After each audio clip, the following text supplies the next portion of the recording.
Ce projet s'inscrit totalement, pleinement dans les priorités de la francophonie et encore plus dans celle de la secrétaire générale, Louise Mushikiwabo, qui a mis vraiment la jeunesse au cœur de tous les programmes de la francophonie. En 2020, qui était l'année du cinquantenaire de cette organisation, nous avons d'ailleurs mené une grande consultation auprès de la jeunesse francophone de tout l'espace francophone.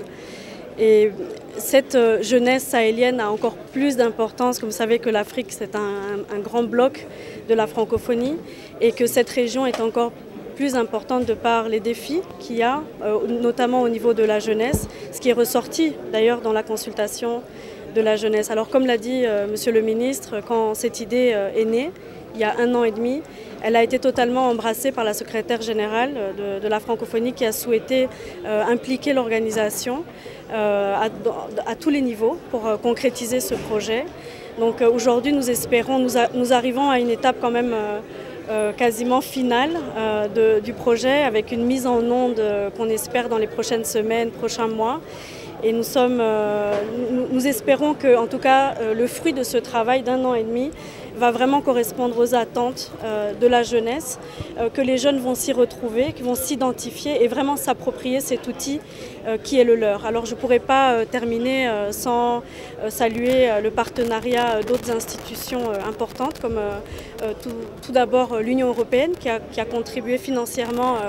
avec une contribution substantielle pour la première année de mise en œuvre du projet, qui a cofinancé ce projet vraiment de façon très importante, et le concours et le partenariat étroit du G5 Sahel avec lequel nous avons travaillé main dans la main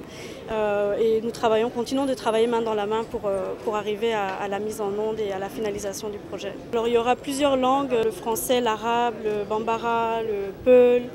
le haoussa, le moré. La ligne éditoriale a été pensée vraiment dans une optique de faire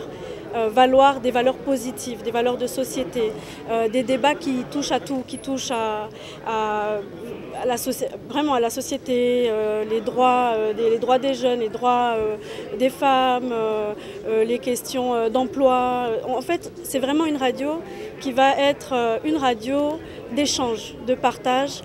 de débat et puis peut-être aussi une plateforme pour que les jeunes puissent faire pousser aussi faire remonter des attentes et des préoccupations. Donc l'idée ce n'est pas d'avoir un instrument politisé, c'est vraiment un outil pour les jeunes, par les jeunes, donc quelque part ils vont aussi guider le contenu de cette radio.